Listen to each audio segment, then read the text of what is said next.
Only a week ago, we were celebrating also on a Friday, a Marian feast day.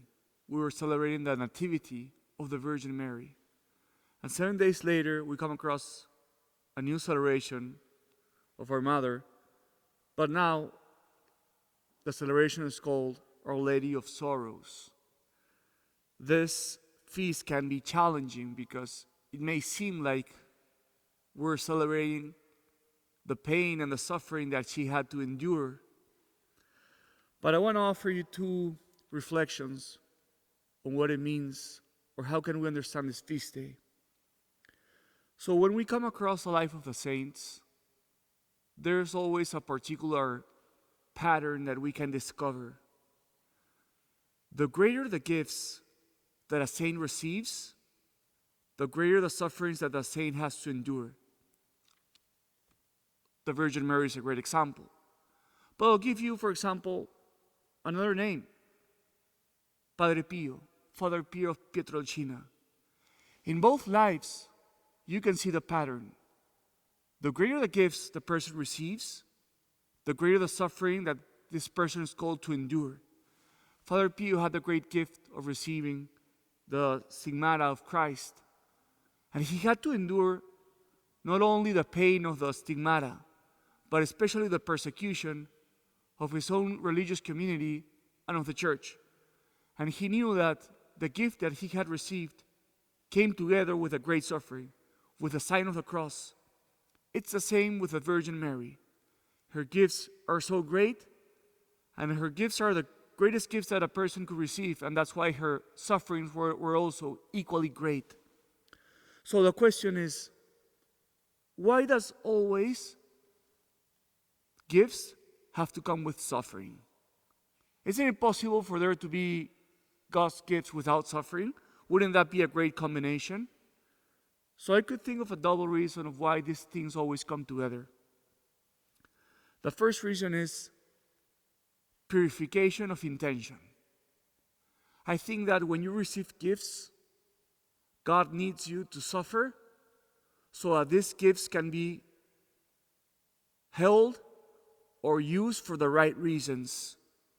I think that, for example, when we look at the life of Father Pio, his sufferings always reminded him of what was the point of his stigmata. It was not a crowning of his own virtue. It was a place where people could again find faith and find God. But when we look at the life of the Virgin Mary, we have to ask ourselves, did she need purification? Did she need to suffer so that she was purified and bear her gifts for the right reasons? And I think no. She didn't need purification because she came without sin. So this leads me to the second reason. Why when we have gifts, do we have to suffer? And this reason I think is very interesting. All of the saints had a particular role in helping to establish the kingdom of God in this world.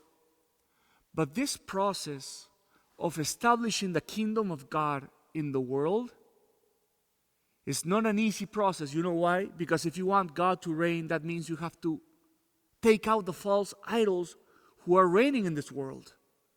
If you want God to take the place He deserves in the world, that means that you'll have to take away the idols that are taking God's position. And the reality is, taking away those idols is always a rough process that will involve a certain fight and a certain battle. And I think that the sorrows and the sufferings that the Virgin Mary had to endure did not come from the need of purification. It was the cost of making God's kingdom in this world and taking away the false idols. And I think it's the same with all the saints. They had to endure great sufferings also because they found resistance from idols and demons of this world. So today I want to finish this homily with this. In our lives, many times we have to suffer because of our own sins. Our own sins and our own defects cause us great sufferings. But sometimes we get to suffer for the good things that we do. Sometimes the good deeds and the virtues that we practice bring us suffering.